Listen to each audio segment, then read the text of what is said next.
Joining us now over Zoom is the commissioner of the West Coast Conference, the fabulous Gloria Nevarez, who is working overtime and then some. Gloria, great to have you on the show. How are you today?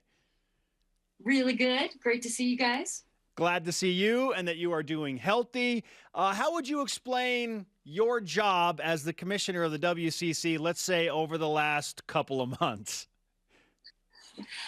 You know, I never thought we'd still be in dealing with COVID, what are we, 2 years later now? But, you know, the good thing is we know we can get through it. It's not fun. It's frustrating, and it gets a little hectic, especially when the first 2 weeks of conference season gets interrupted. But just like last year, our presidents, athletic directors are working together, and we're close to rescheduling pretty much every game we've lost, and optimistic that we can catch our stride again and get through conference play with fewer interruptions now that most of our teams are probably in that 90-day window.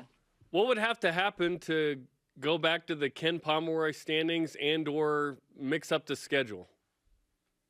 Well, you know, on the men's side, we have a 16-game uneven round robin, and on the women's side, we have a full 18-game double round robin. So if any team doesn't complete their normal schedule, we would default to Ken Pom if it impacted the seeding for our tournament, the final ranking of all our teams.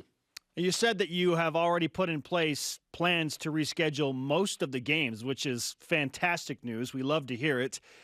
Walk us through that process. When you find out, from the moment you find out that a team can't play, what then happens, and how long after that are you typically discussing, okay, well, when can it happen again? Well, the when last year was pretty quick, because as soon as you had a one positive case on a team, the whole team had to sit per county regulations in most places. Whereas this year was a little bit more nuanced because we're vaxxed, we're boosted, the contact tracing, exposure, symptomatic. So even if one person got a positive, we weren't always sure if that meant the whole team had to sit. For example, in LA County, if you have 3 positives, the local requirements are that the whole pod team, in this case, has to sit because it's considered an outbreak. So, and over the Christmas break, we had flights canceled and students not being able to get back in time in order to get tested. So it was a lot more protracted and nuanced. But after that, you have 48 hours to work with the opponent school to try to reschedule something. If that can't be done between the schools, then it comes to my desk and I try to get involved and either find a date and time to force the contest, or I have the authority to call it a no contest and take it off the schedule. Where do we stand with BYU at Portland from New Year's Day in that regard? I believe at this point, and again, I'd have to check with my team, everything is either in the process of being locked in or locked in, but I couldn't tell you exactly when it is. Gloria, what does your calendar look like right now? A hot mess. Hopefully digital. Yeah, for real. Yes. The West Coast Conference Commissioner Gloria Nevarez is with us on BYU Sports Nation. Let's talk about the conference tournament in Las Vegas at the Orleans Arena. What type of contingencies are in place if, and heaven forbid, things get worse and trend in the wrong direction with COVID?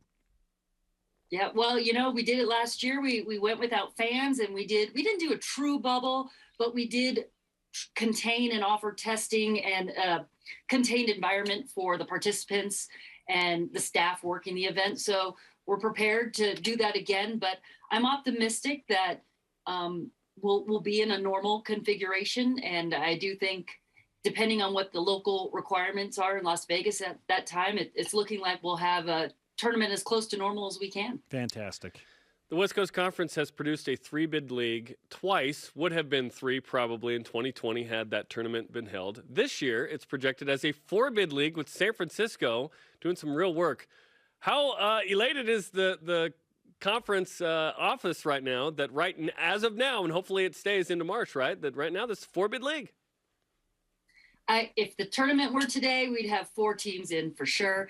And that is a culmination of all the great work of the athletic directors, even before I took the position, in non-conference scheduling, the structure of conference play, the structure of our tournament.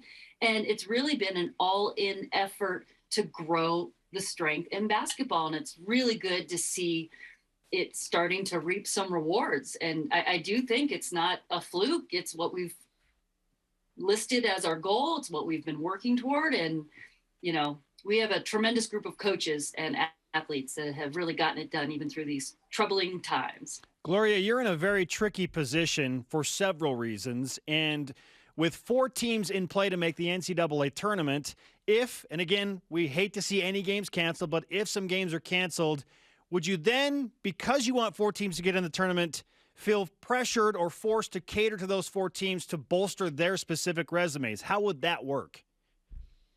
So when games come to my desk to decide whether I force them to be played or I can declare them non-contest, I have a series of criteria that sounds like, impact on conference standing, impact on cost, missed class time, impact on our ability to get national rankings and entrance or seeding in the NCAA tournament. So every case is different, but to your point, I am authorized to consider impact on postseason.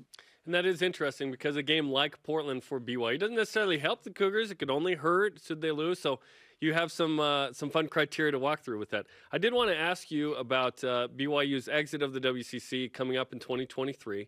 What were the conversations like with Tom as BYU didn't leave immediately, but was going to give it not 1 but 2 years of staying in the league? I thought that was a unique move. Yeah, and President Worthen and Tom Holmoe have been fantastic because every time there's been conference realignment around football, BYU has been named in the mix, whether it's fact or rumor. And so we've always had really great communication. And when this one started bubbling up, the chance for BYU to have their football program aligned with a Power 5 conference like the Big 12, that's something you can't deny. And BYU has always been transparent about wanting to get there someday. So we had great communication. I'm particularly thankful that they gave us 2 years because that gives us a little bit more breathing room, especially with all this COVID craziness, to really evaluate where we're going to be, whether we replace BYU or whether we should expand. Gave us a little bit more time to do that. But I can't tell you, I think everyone in the league agrees that the 10 years BYU has been with us, they've really fit, despite being a little bit different in size and scope than the rest of our schools, and they've really made us better.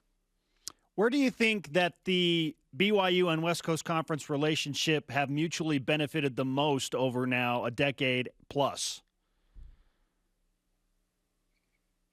When BYU came into the league, obviously they were strong in certain sports, but they weren't, taking home the title in every single sport. And I really think they've pushed all of our teams across all the sports to get better. They're always in the top 2, 3, 4 in there. But, Santa Clara women's soccer, Pepperdine tennis, Pepperdine golf, we still have this great depth and diversity at the top of our league. And I feel like BYU has helped push that even higher. And BYU has benefited a ton from being in the league. I'm not sure the WCC was massively on our consciousness prior to being in the league, but it has been an amazing experience, and I'm looking forward to another year after this one. But BYU fans have enjoyed the WCC. Trust me, the fans have enjoyed the travel. We used to go to Laramie, Wyoming, Gloria. We love Malibu. We love LA. We love Spokane. It's been awesome. Let's finish with this. BYU, there isn't a bad place to travel in our league, for sure. It's amazing. I've been able to hang out with my homies in the 503 in Portland. It's been great. Okay, let's finish with this. BYU at Gonzaga in men's basketball tonight. Certainly Gonzaga an opportunity to become the new number 1 again, but big opportunity for BYU where they have won in the kennel before, so it should be a fun one tonight.